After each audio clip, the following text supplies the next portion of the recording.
Hi, Amanda from Avatar Uncovered. I hope you're having a great week. And today I want to have a discussion around the claim that Avatar is a good cult.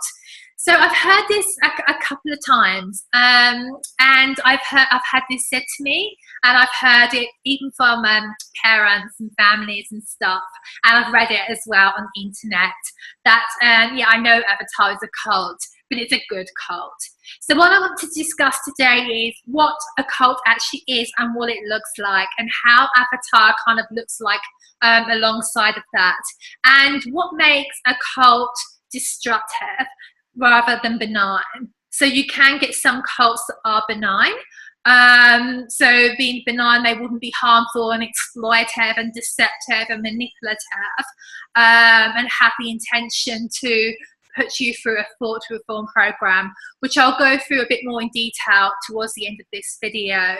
So whereas, you know, in a lot of ways, it's kind of common sense whether a group is harmful or not, because you have abuse and exploitation and lies and manipulation, and you'll be pressured, and the whole kind of, you know, you get the gist, the whole thing, and we'll go through that in more detail. So before I get started, I want to refer to 3 sources in particular. At the beginning of as I go through what a cult is, I've taken quite a lot of text from an amazing woman who's put together a great video, which you can find on the homepage of Avatar Uncovered. And it's also under the tab, What is a Destructive Cult? And it's from a lady called Janja Lalich, I believe that's how you pronounce her name. And it just highlights really what a cult is, what it looks like, the outer circle, the inner circle, how someone may get in, how it can break down, how they may get out. So it's just a really good overview. I think it's very well done. And I was quite shocked when I watched that video originally, because I was like, oh my gosh, that's Avatar. You know, I just thought it was brilliant. I love things that put things over simply and that we can kind of relate to. So Janja Lalich, she's an American author and researcher, and she's focused for years on cultic groups, specializing in charismatic authority, power relations, ideology, and social control. So that's the first reference I'll be making to. I'm not making specific reference to this person, but her work's incredible. She's no longer alive, but I highly recommend her work. She's wrote the 6 conditions. I think it's 6 conditions or 8 conditions. I can't remember the top of my head. One of those 2. It might be 8 conditions. 6 conditions, 8 conditions. It's one of those. But she clearly outlines the kind of like nucleus for a cult and destructive cult.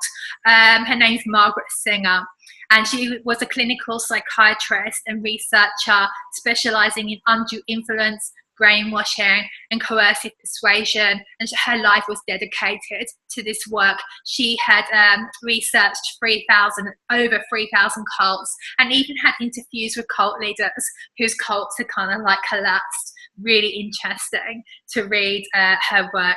And a person that I will actually be making reference to when we discuss what makes a cult destructive at the end of this video is a person called R.J Lifton.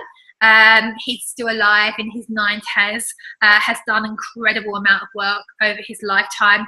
He is an American psychiatrist and author who wrote the book Thought Reform and the Psychology of Totalism.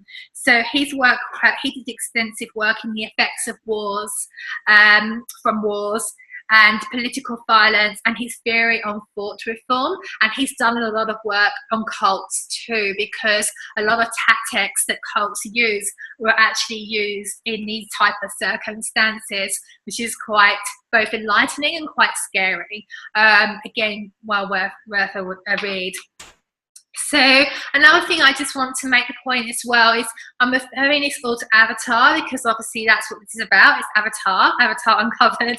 But I'm also very passionate about educating in this whole area. So like providing this education, because so many of us that have left, and I've had the conversation with quite a few other Avatar masters, and my time before Avatar as well, we have almost or have dipped our toes in other cults, not realizing that they were cults at the time. And I know myself personally, I got involved in quite a few destructive situations and circumstances before I moved into Avatar, and I almost have when I removed myself from Avatar, because I think especially if you have been involved in network marketing, because that in itself can change the way you see things and perceive things, and it can be quite destructive. It certainly was for me.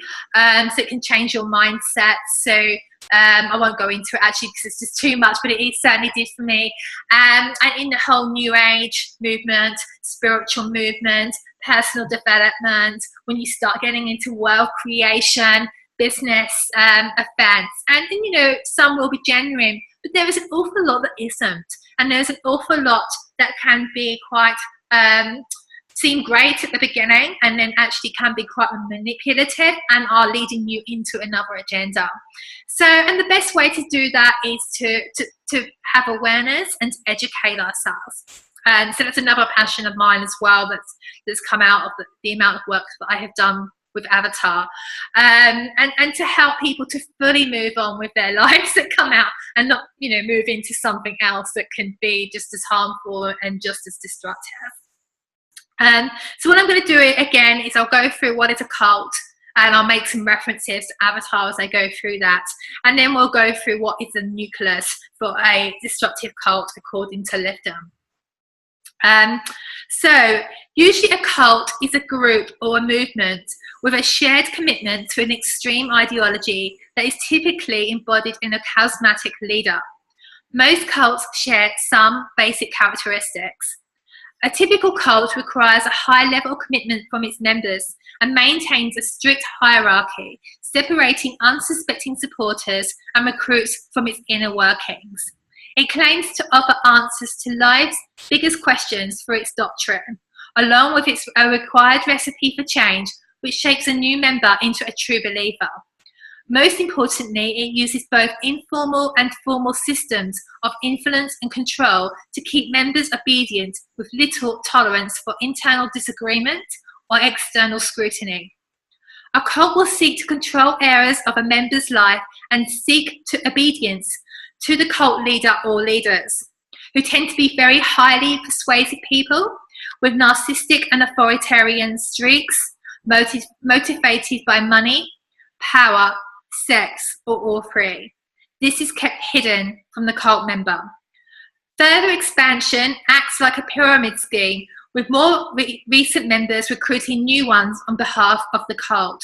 Cults are skilled at recruitment, with a tendency to focus on those more vulnerable or who are looking for answers. So I just want to go through that in some detail. So high level commitment. So I'll start from the beginning and just work through. I'll just pick out things that I think are important before we move through what makes a cult destructive. So the whole, a cult requires a high level commitment from its members and maintains a strict hierarchy, separating unsuspecting supporters and recruits from its inner workings. So if we're looking at Avatar, the high level of commitment especially comes in for those that start interning and move into the advanced intern program and get more extreme as they become AIs, QMs, and trainers. So, and this happens with cults in that they have that strict hierarchy.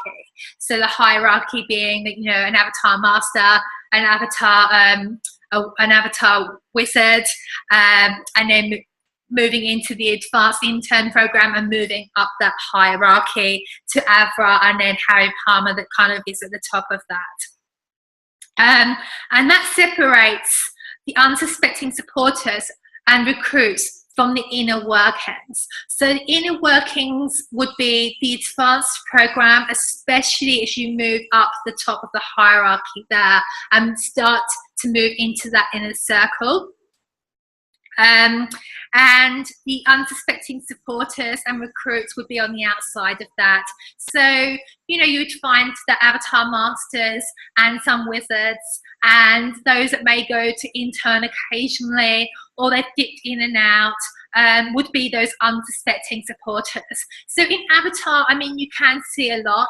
I think, like, I saw a lot before I moved into the advanced intern program, which would still, I would consider, manipulative and bullying and dominating and abusive in certain areas, you know, the use of gaslighting. So I did personally see that, and I had friends that were knocked down for days and in tears, or knocked down for like 30 minutes, you know, like till they were crying their eyes out over something to involve something very personal to them. That, and then they were like, they were coerced, I would say, or manipulated into then signing up to the pro course. So I did see that happen. But actually, when you get into the inner workings of Avatar, and those that are very highly committed and towards the top of that hierarchy, that is way more intense. And there's a lot of abuse and exploitation and practices and policies and situations that are not being shared with the outside of that inner circle. And this certainly is being kept from new recruits and even family and friends, I would say. I mean, some family and friends sort of get that their loved one is in trouble, where some may not realize just how serious that is. So that's that part there. It claims to offer answers to life's biggest questions through its doctrine, along with a required recipe for change, which shapes a new member into a true believer. So Avatar certainly does do that, especially as you get further to Wizards. It does say that it has the answers to many questions, and then it can pretty much fix anything that we have, any kind of situation that we have going on with our life. So they do make that claims, and it is clear doctrine. What is very clever in Avatar is that they make out that we are breaking down doctrine or our beliefs, or Harry Palmer teaches us about indoctrination, and cults can do that. They kind of are teaching you what they are about to indoctrinate you with, and that kind of confuses the psyche. It confuses us because we think, well, they're talking about living deliberately. They're talking about how to identify a deliberate belief or indoctrinated belief, or they're teaching about how I can identify indoctrination, what it looks like, what criminals look like, etc., etc. But actually, it's still doctrine, because it's still beliefs that we take on as we move in that we did not have before we moved into Avatar, and they were not deliberately putting them by themselves. They were put in for the books we read and the videos we watched and the teachings, etc., etc. And what comes down, you know, from the top to the bottom. You know, for example, the whole concept of transgressions or hidden agendas or secrets is doctrine. The whole concept of everything is our creation is doctrine, but it's just not presented that way. And clearly the Avatar course, as you move through and you move onto the path, does shape new members into a true believer. And most importantly, it uses both informal and formal systems of influence and control to keep members obedient, with little tolerance for internal disagreement or external scrutiny. So with Avatar, you do have that informal and formal systems. So the formal systems being way more in place as you get up towards the QM and trainer, and definitely within the very tight inner circle. So there are formal policies and formal systems of influence and control, and then the informal would be more still used by QMs and trainers, and AIs, but also used by avatar masters in a variety. We could get into for so many reasons and so many examples of what informal systems of influence and control looks like. But looking at the whole concept of social influence and undue influence, and how peer pressure and how we begin to adopt and do what others are doing.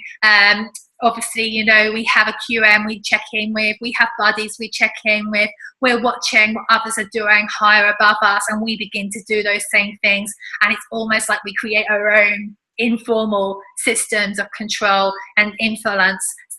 I mean, there's a whole load of, you know, a whole section we can do on that, but, you know, it gives a good understanding there. And little tolerance for internal disagreement or external scrutiny. There's absolutely no external scrutiny whatsoever with Avatar and Star's Edge and the practices of Avra Honey-Smith and Harry Palmer. They claim to be a for-profit enterprise and a corporation, but there's none of that scrutiny at all. There's no check and balances at all. There's no room for disagreement. You can't question, because that questioning always comes back to us due to the doctrine that we have taken on, and due to those informal and formal systems of control. So none of us can really question any of that. So that's very clear there. Again, we could go into so much, but that's very clear. A cult will seek to control areas of a member's life and seek obedience to the cult leaders or leaders, who tend to be highly persuasive people with narcissistic and authoritarian streaks, motivated by money, power, sex, or all three. This is kept hidden from the cult member. So seeking the control and areas of a member's life and seeking obedience to the cult leader or leaders. This is subtle at the beginning of your avatar path, like as in any cult. Again, as I've explained, as like if you're moving into an abusive and a deceptive situation, and it's kept hidden from the cult member. It's kept hidden, you know, especially at the beginning, and as you're moving through. And as you move through the program, you begin to lose more and more of your autonomy. Although in Avatar, they will tell you are gaining more. So they will tell you that you are gaining more, but you're losing more and more of that. And you begin to start seeking answers from those above you. And that sort of really starts to get more extreme as you move into the integrity course, for example. And as you move into wizards, you can really begin to see how that happens more, because there's the whole secrets and the whole thing of transgressions and hidden agendas, and the whole not being able to question Star's Edge or any of that. So you then start to hand over your power and your autonomy, and there is more obedience. So we have a lot more there again of those informal systems of control, and there's absolutely no way when you're getting to wizards to that stage and you're interning, and especially as you move into the advanced intern program, that you're going to disobey a QM or a trainer, like just, you know, at your own detriment. Like there's no way that's going to happen, and that's obedience. And we cannot necessarily tell that's happening because it's subtle throughout Avatar. As we get to the advanced intern program and to AIs and really extreme QM and trainers, there's complete obedience to Avra Honey-Smith via Harry Palmer. So there's complete obedience, and then you begin to check in everything every day: your text messages, your emails, your personal life, who you've slept with, who you haven't slept with, feelings for another, what you ate. I've even had that come in. No joke. It's not quite in that context. It's in the context of lifestyle control, weight control. It's that obedience, and that is dressed up as everything having to be aligned for what is best for the group and for the mission. But people, I've spoken to many, and some in particular who are very high up and close to Avra, that it's, you know, anxiety kicks in all the time. So they'll be pretending that they're fine on course whilst being very anxious. behind the scenes, and just constantly sort of up and low and stressed out. And it's all to do with this whole area of obedience, seeking obedience to the cult leader or leaders. They tend to be highly persuasive people. I think we can see that Harry and Avra are very persuasive in different ways. So they have very different characteristics, but they're very, very persuasive through their writings, through the videos. Avra is very persuasive. Cult leaders tend to talk in a very calm and composed and very slow way, which is part of the indoctrination process. Very, very interesting to research more around this, because I was quite shocked about this. And you'll notice that tends to also happen as they get more towards AI, QM and trainers. They speak slower, more collected, calmer, which is actually pretense, if you knew what was going on behind the scenes, and it's persuasive, because you kind of want that too. There's many reasons why it's persuasive. With narcissistic and authoritarian streaks, motivated by money, power, sex, or free. Have a think about that yourself. I'm not going to make any statements on that on video at this time, but just, I would say some aspects of that is common sense. And again, this is kept hidden from the cult member, though this certainly is kept hidden. The true intentions of Harry and Avra is absolutely kept hidden. And what's going on with the AIs and QMs and trainers and that whole inner circle, and the abuse and the exploitation and the practices they carry out on people to get people on course, and the practices they carry out on people to keep them moving on the path, is kept hidden for low down cult members. Further expansion acts like a pyramid scheme, with more recent members recruiting new ones on behalf of the cult. So pyramid scheme is quite a controversial way of putting it, because I know here, like in Australia, an actual pyramid scheme is illegal. So I'm not saying there's not aspects of that going on within this network, but an actual pyramid scheme itself in Australia is illegal. But what they're meaning here is a further expansion acts like a pyramid scheme. It's a pyramid structure.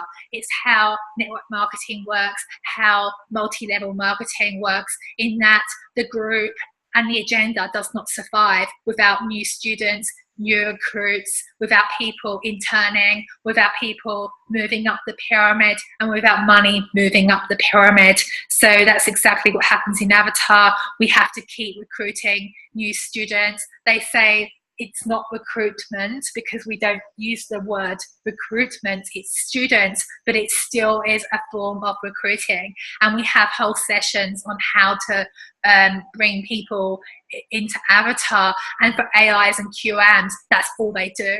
It's all about production. It's all about new students. It's all about, for Avra, it's all about getting people to move from the Avatar course to the Master's course, to the Pro course, to the Integrity course, to the Wizards course, etc., etc. All of that, pretty much the whole of their training at that level. So I think that answers it all for itself.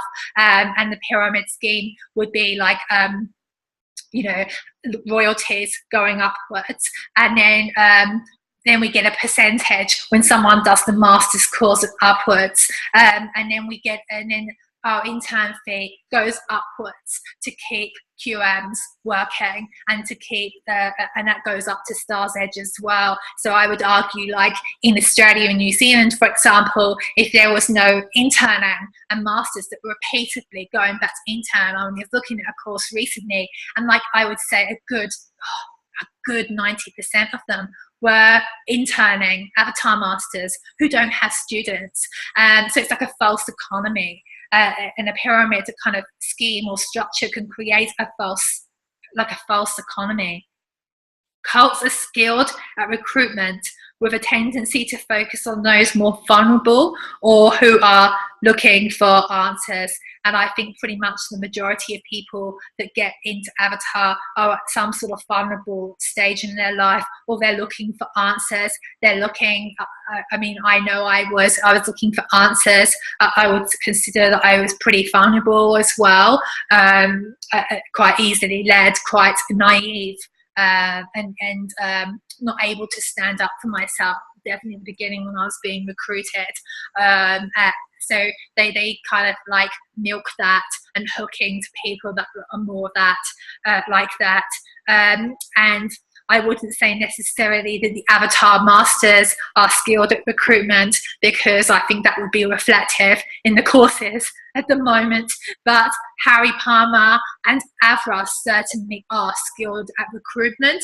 And then the QMs in particular, who do most of the recruitment, are very skilled at recruitment, because they have extensive training with Avra, like all the time. And this also then happens with AIs as well. So that was just me breaking. I thought it was important to break down the whole of that, just to see how Avatar relates to what is a cult, what it looks like, how it operates, and how it's structured. Just getting some water before I move into the next part.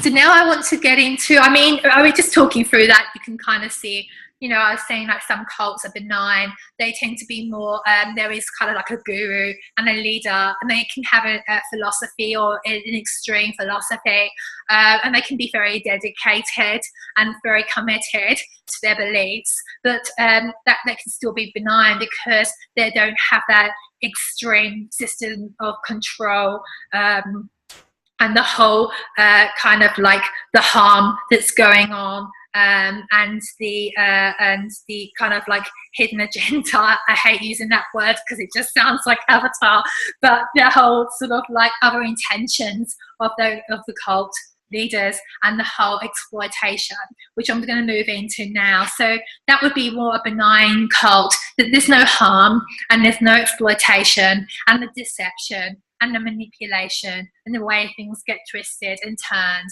and how it just kind of can ruin someone's mental health, their life, their connections with their friends and families and partners, their connection with their local community even.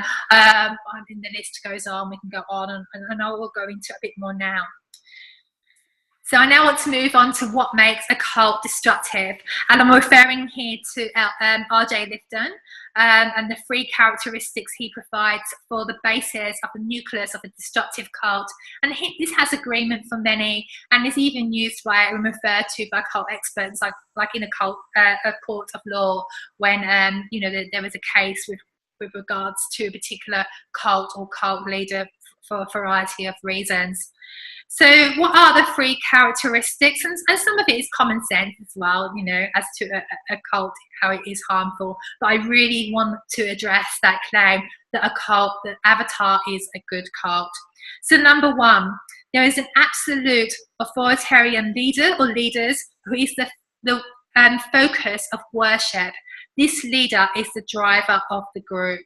So there's an absolute authoritarian leader who is the focus of worship, and this leader is the driver of the group. 2, you can identify a thought reform program, and the group manipulates people to use undue influence over them to pull them in. The program breaks people down and stops critical thinking, gaining undue influence over the person. Number 3, the group hurts people and it exploits people. It may exploit financially, sexually, psychologically, and or physically. So clearly there is an absolute authoritarian leader, and even leaders, if you include Avra, but Harry Palmer still does sit at the top of that, who is the focus of worship, and this leader is the driver of the group. So this claims that people do not worship Harry Palmer. They absolutely do worship Harry Palmer, especially as they get from Wizard's course onwards, and the AIs and the QMs, and even lower down who I worked with, but the AIs and QMs And some of the QMs I had seen and trainers worship Harry Palmer to quite a worrying level, quite an extreme level, and the same for Avra as well. And as we know, Avra will encourage all the success stories and all the flow of gratitude and appreciation to move up to Harry Palmer. And it absolutely is authoritarian, because there is a hierarchy and there is no questioning whatsoever.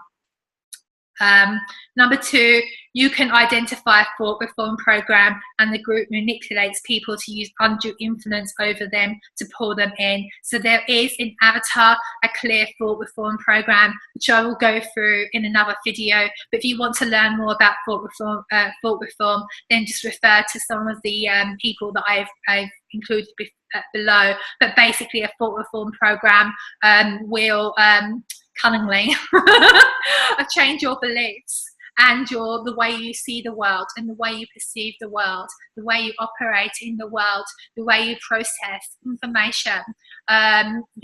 It's a lot more complex than that even, but that's the kind of basis of it. And the cult will put that in deliberately in order to slowly change the way you perceive things and take hostage of your psyche.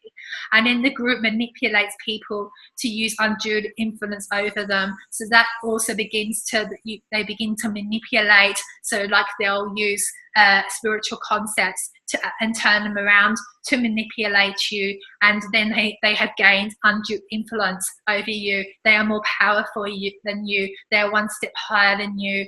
There's lots we can do on undue influence, but I think you sort of get like the gist of that, and then they begin to pull you further into the agenda and pull you further into the group. And this happens kind of like more and more as you move through the courses into internships and into the advanced intern program. The program breaks people down and stops critical thinking. So in Avatar, it begins to break people down, in particular in sections 2 and 3 of the Avatar course. So that's kind of dressed up, and kind of the seed is planted by Harry Palmer that the whole sort of like our whole path to enlightenment is up and down and up and down and up and down. But what's actually happening on the Avatar course, and what happens a lot in large group awareness programs in general that actually do have a different intention, is that they will break you down through certain exercises and techniques till you kind of like are in a mass, or you like through the hypnotic exercises like the sources and the reality creation. Is most people don't get through those without being in some sort of state of stress or worry or anxiety or something along those lines. And what you're doing is they're beginning to gain undue influence over you and break you down. You're easier to control when you're in that level, and you're not using your critical thinking, which is happening as well because you're operating in fear. And this happens more and more as you move in through the Avatar basic course. So you're operating in fear and you're not using your critical thinking. You've done prolonged hypnotic and meditative exercises and had cult doctrine presented to you through Harry Palmer's videos each day and through what Avra presents, and you're being broken down as well. Your whole defenses are being broken down, and if you question, it's considered resistance. So then you have to move through your resistance. And some people move through this better than others, but there's a lot of work that's done around this, which is really interesting with cults, and I've read a lot around other very worrying large group awareness trainings, that the more someone has been broken down and actually had a hard time early on in their experience within a cult, they tend to actually be rebuilt up a lot easier, and they can tend to be the ones that are more loyal and committed and snitch and will do anything for the cult. So that also is the purpose of breaking someone down. And that absolutely happens even more as you get into the advanced intern program and people are being broken down, not just by QM and trainers, but also the QMs and trainers are being broken down by Avra and her practices. So that's a technique to gain undue influence and power over the person. Number 3, the group hurts people and exploits.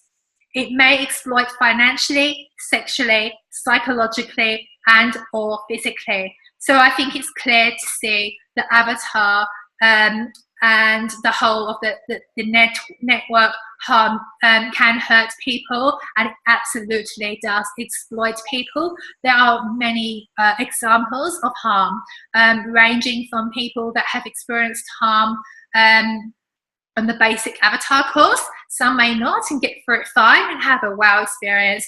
Others find it extremely stressful. They have been subjected sometimes to gaslighting techniques that, to be fair, AIs and QMs and trainers may not know their gaslighting techniques. I've had that discussion with someone this week. It's been very enlightening to learn what their training is at that level, Scientology type exercises that are actually gaslighting exercises, but and actually are very manipulative, very manipulative, but they're being dressed up as something else to keep people moving or to get them signing up to the next course. And some people can deal with this okay, and some it can really rock them and their mental health. And some people, again, you know, it's the hypnotic exercises too. Some people take fine to hypnosis, others don't, and that's something that's not recognized at all in Avatar, that we're all different in that area, and there's no one qualified to work with us who really does understand the effect that some of these techniques that are being used can have on the psyche. Different people are going to react differently. People have different backgrounds. If you've had a background of psychological, not just sexual abuse and physical abuse, which is something you kind of, you do have to fit in at the beginning of the Avatar course, but psychological abuse as well. Psychological abuse in your history, in your past, can be very detrimental. And the fact that this is used, psychological abuse and these type of tactics are used in Avatar, can send someone completely crazy if they have had that kind of background. And even if they haven't too, it's still dangerous to take hostage of someone's reality and twist and turn the facts, which can happen, or to move someone in the path you want them to move to for your own gain or the gain of the group, is enough to send someone to have a breakdown, which happens. People do have a breakdown. People have breakdowns at master's level. People have, especially after the wizards course, which we believe a lot is coming from the whole secrets, the whole that doctrine, and spending days having to basically let out everything that's wrong with us, which can lead to a lot of confusion and shame. And again, there's a lot of conflicting techniques. So basically, this leads into the whole exploitation psychologically. So how it can exploit psychologically, that's exactly what Avatar does. It's exploiting psychologically. And as you move into the advanced intern program, again, where people have left due to the abuse and had a really hard time, PTSD,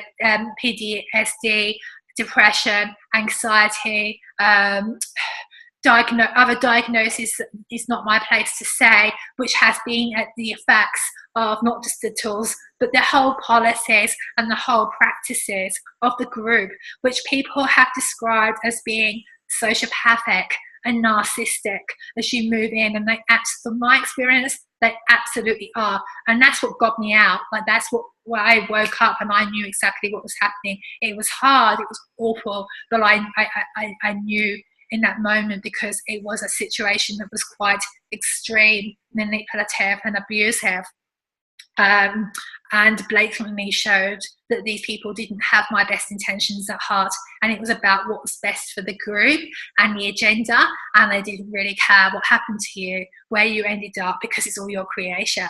So they can just pass off all responsibility, because everything is you, which is narcissistic and sociopathic in itself, and very dangerous. from my perspective.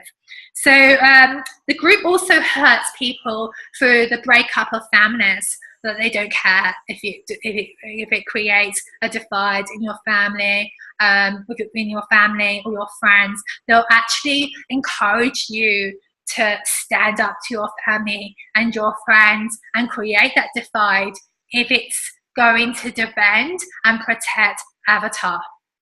And I've seen this happen, you know, for example, and it happened with me towards the end of my journey, and I wasn't even that high up. So, you know, if you're getting criticism from outside, then it's to do with your intention, and you need to lift your intention. And it's because also the point will be made that also it's because they're not willing to do anything for humanity. They're not willing to contribute. What are they doing? Like, I mean, which is arrogance, because how do they know what my family and friends are doing in their lives? They could be doing absolutely incredible things, but that's how that is presented in Avatar, and it straight away creates an us versus them, and you are taught to stand up to your family. I've heard this happens again at more of an extreme level for those family members like might wonder what's happening with their child or loved one as they get further up the hierarchy into the advanced intern program. This happens a lot. There is a lot, and your text messages will be referred to Avra to check, and your emails will be, and your conversations will be, so nothing's personal. Extremely harmful to the family unit, and extremely harmful with friends, your career, your community. I'm sure there's many other things, but I'm just going to touch on that. The exploitation. So I've got into the exploitation psychologically, which is basically, it's about keeping the agenda going, and from my perspective, for money and power and control. So it's about keeping that going, and we are, you know, psychologically manipulated, and everything's twisted, and with that undue influence, in order to make sure that we are still feeding into that agenda and staying committed and aligned to their agenda. So that's the psychological exploitation, because they're taking hostage of our psyche for their own personal gain, not for the best of us or the students, or I would even argue the group.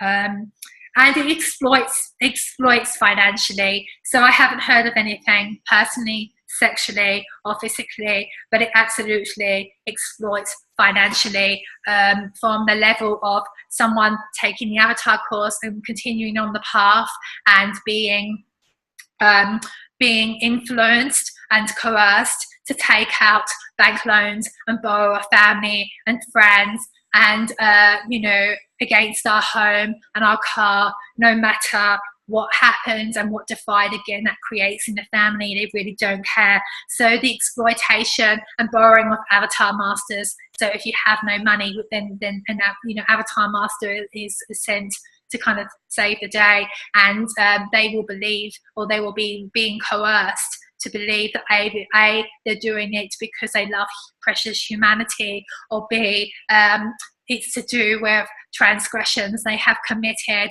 or something that they have done that's affected the group and affected the mission, and so they are then manipulated to again find more money from their trust funds or their families to loan to students and to go on and continue on the path, which then, so that can work into the tens of thousands of dollars.